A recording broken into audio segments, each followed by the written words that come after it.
आज जो है हम बच्चों से ऑब्जेक्टिव क्वेश्चन पूछेंगे हिंदी का, और जितने भी वस्तुनिष्ठ प्रश्न हैं इन सबों से पूछेंगे। और जितने भी यूट्यूब पर भी आप लोग देखिएगा, जो क्लास 10th के बच्चे हैं उनका भी रिवीजन हो जाएगा। और रिवीजन के दृष्टिकोण से ही यह वीडियो बनाया जा रहा है कि हमारे यहाँ के जो विद्यार्थी हमारे पास पढ़ते हैं और जो ऑनलाइन के माध्यम से हमको देखना चाहते हैं उनका भी लाभ होगा। पहला क्वेश्चन जो है, चैप्टर का अध्याय का नाम है, शीर्षक का नाम है श्रम विभाजन और जाति प्रथा। पहला क्वेश्चन है कि बुद्धिज्म एंड कम्युनिज्म किनकी रचना है? भीमराव अम्बेडकर। अच्छा, ये बताइए हु आर सुधराज किनकी रचना है? बाबा साहब भीमराव अम्बेडकर। ओके। मानव मुक्ति के पुरोधा किसे कहा गया है? भीमराव अम्बेडकर। भारत में जाति प्रथा का मुख्य कारण क्या है? बेरोजगारी। ठीक है। जाति प्रथा स्वाभाविक विभाजन नहीं है, क्यों? उद्योग एवं धंधों की कमी। नहीं, ऑप्शन देते हैं। भेदभाव के कारण, शोषण के कारण, रुचि पर आधारित नहीं होने के कारण, की गरीबी के कारण? रुचि पर आधारित नहीं होने के कारण। ओके, सही है। श्रम विभाजन और जाति प्रथा के लेखक कौन है? भीमराव अम्बेडकर। अच्छा, ये बताइए लेखक की दृष्टि में विडंबना की बात क्या है? ऑप्शन दे। जातिवाद। जातिवाद के पोषकों की कमी नहीं है, यही विडंबना का क्या है? कारण है। ओके, आगे बताइए कि लेखक की दृष्टि में आदर्श समाज कैसा होना चाहिए? दूध और पानी के मिश्रण की तरह। आगे ऑप्शन सुनिए। पहला ऑप्शन है कि जिसमें सभी धनी हो, जिसमें सभी पढ़े लिखे हो, जिसमें सभी स्वस्थ हो, या जिसमें स्वतंत्रता, समता और भ्रातृत्व का भाव हो। जिसमें समता, स्वतंत्रता और भ्रातृत्व का भाव। भ्रातृत्व क्या? भ्रातृत्व का भाव हो, भाईचारा के भाव हो। ये बताइए कि लेखक बेरोजगारी का प्रमुख और प्रत्यक्ष कारण किसे मानते हैं? अशिक्षा को, कि जनसंख्या को, कि उद्योग धंधों की कमी को, कि जाति प्रथा को? जाति प्रथा। ठीक है। अम्बेडकर की दृष्टि में भाईचारे का वास्तविक रूप कैसा होता है? दूध और पानी के मिश्रण की तरह। सही है। भारतीय संविधान के निर्माण में महत्वपूर्ण भूमिका किसकी है? भीमराव अम्बेडकर। सभ्य समाज की आवश्यकता क्या है? ऑप्शन दे। जाति प्रथा या अनुबंध या दूध पानी के श्रम विभाजन? ये बताइए। देखिए, आपको अगर नहीं आएगा तो आपको ऑप्शन भी दिया जाएगा, ठीक है ना? ये जरूरी नहीं है कि मैंने आपको डायरेक्टली याद ही होगा, आपको ऑप्शन मिलेगा, चिंता की बात नहीं है। ठीक है, आराम से उत्तर देना। अभी ऑनलाइन पहला बार आए हो तो थोड़ा लगता है सब बच्चों को। ऑफलाइन में तो बता ही देते हो, तो ऑफलाइन में थोड़ा क्या है, ऑनलाइन में क्या है कि थोड़ा हेजिटेशन होता है। लेकिन आपको यहीं पर जो आपको याद है और जो हम पूछ रहे हैं उस पर फोकस कीजिएगा। ये बताइए कि निम्नलिखित रचनाओं में से कौन सी रचना डॉक्टर अम्बेडकर की है? पहला है the caste in India, the untouchables you are, the untouchables you are, the who are सुधराज, इनमें से सभी। नेक्स्ट क्वेश्चन है आधुनिक सब समाज श्रम विभाजन को आवश्यक क्यों मानता है? ओके, श्रम विभाजन और जाति प्रथा पाठ बाबा साहब के किस भाषण का संपादित अंश है? The caste in India, their mechanism, की जेनेसिस एंड डेवलपमेंट, की एनहिलेशन ऑफ कास्ट, की हु इज सुधराज? ओके, ये बताइए कि प्राथमिक शिक्षा प्राप्त करने के बाद अम्बेडकर उच्चतर शिक्षा प्राप्त करने के लिए कहाँ गए? न्यूयॉर्क। ओके, अम्बेडकर के चिंतन एवं रचनात्मकता के लिए प्रेरक व्यक्ति कौन थे? कबीर, ज्योतिबा फुले। हाँ, बुद्ध। ओके।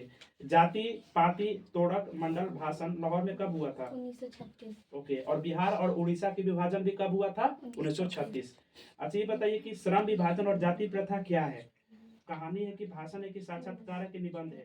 अम्बेडकर के भाषण एनहिलेशन ऑफ कास्ट को किसने हिंदी में रूपांतरित किया? ललाई सिंह यादव। ओके, आगे बताइए कि अम्बेडकर का जन्म किस परिवार में हुआ था? दलित परिवार। लेखक को इस युग में कहाँ पर विडंबना दिखाई दिया? नारीवाद में, परिवारवाद में, जातिवाद में, कि निर्विवाद में? जातिवाद। डॉक्टर अंबेडकर के माता का नाम क्या था? भीमाबाई।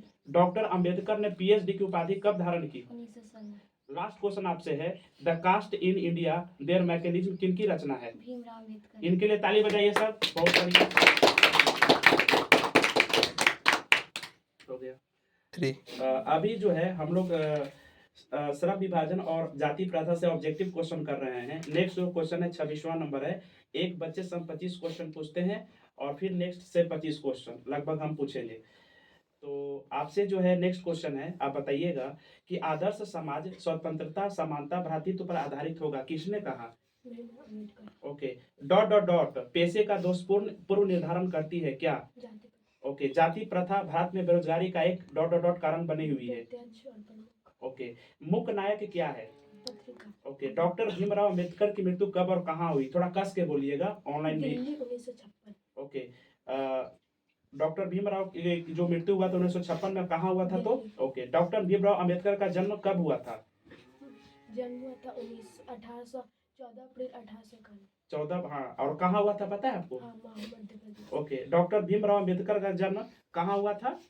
माहू मध्य प्रदेश। डॉक्टर अंबेडकर ने किस पत्रिका का संपादन किया? ऑप्शन दे, उड़ता भारत, उज्जवल भारत की बहिष्कृत भारत। ओके, पहला ऑप्शन ध्यान से सुनिएगा, ठीक है ना, ज्यादा उबियाना नहीं है। भारतीय संविधान का निर्माता किसे कहा जाता है? भीमराव अम्बेडकर। डॉक्टर भीमराव अंबेडकर का वाङ्मय हिंदी के कितने खंडों में प्रकाशित हो चुकी है? 20 खंडों में। ओके, आधुनिक सभ्य समाज कार्यकुशलता के लिए किसे आवश्यक मानता है? जाति प्रथा। ऑप्शन देते हैं, धन विभाजन, जन विभाजन, जाति विभाजन, श्रम विभाजन। श्रम विभाजन। डॉक्टर अंबेडकर के पिता का नाम क्या था? रामदेव सकपाल की, राम किशुन सकपाल की, रामजी सकपाल की, राधे राम सकपाल। रामजी सकपाल। ओके, जाति प्रथा श्रम विभाजन के साथ साथ किसका रूप लिए हुए है? स्वतंत्रता का, भ्रातृत्व का, श्रमिक विभाजन का, इनमें से कोई नहीं। श्रमिक विभाजन। डॉक्टर भीमराव अंबेडकर ने किस प्रथा को आर्थिक पहलू से खतरनाक माना है? जाति प्रथा। किनके प्रोत्साहन पर बाबा साहेब उच्चतर शिक्षा हेतु न्यूयॉर्क गए? बड़ौदा में। ओके, आर्थिक पहलू से भी जाति प्रथा क्या है? खतरनाक। हानिकारक है। हाँ, सच्चे लोकतंत्र का पर्याय क्या है? भ्रातृत्व। हाँ, भ्रातृत्व के भावना या भाईचारा। बाबा साहेब द्वारा रचित पुस्तक कौन है? ऑप्शन देते हैं, Buddha and his Dhamma, Buddhism and communism, के जेनेसिस एंड डेवलपमेंट, की इनमें सभी। ओके, श्रम विभाजन और जाति प्रथा शीर्षक किनके द्वारा हिंदी में रूपांतरित है? भीमराव अंबेडकर, ललाई सिंह यादव, रामचंद्र शुक्ल की, नलिनी लोचन शर्मा। आधुनिक मनुष्य कहा गया है किनको? भीमराव अम्बेडकर। विडंबना का अर्थ क्या है? उपहार। भारत की राष्ट्रीय क्षमता का पूर्ण विकास किस व्यवस्था में संभव है? समाजवादी व्यवस्था। चलिए, धन्यवाद, ताली बजाइए इनके लिए। और यहाँ पर श्रम विभाजन और जाति प्रथा का जो ऑब्जेक्टिव क्वेश्चन था वो समाप्त हुआ।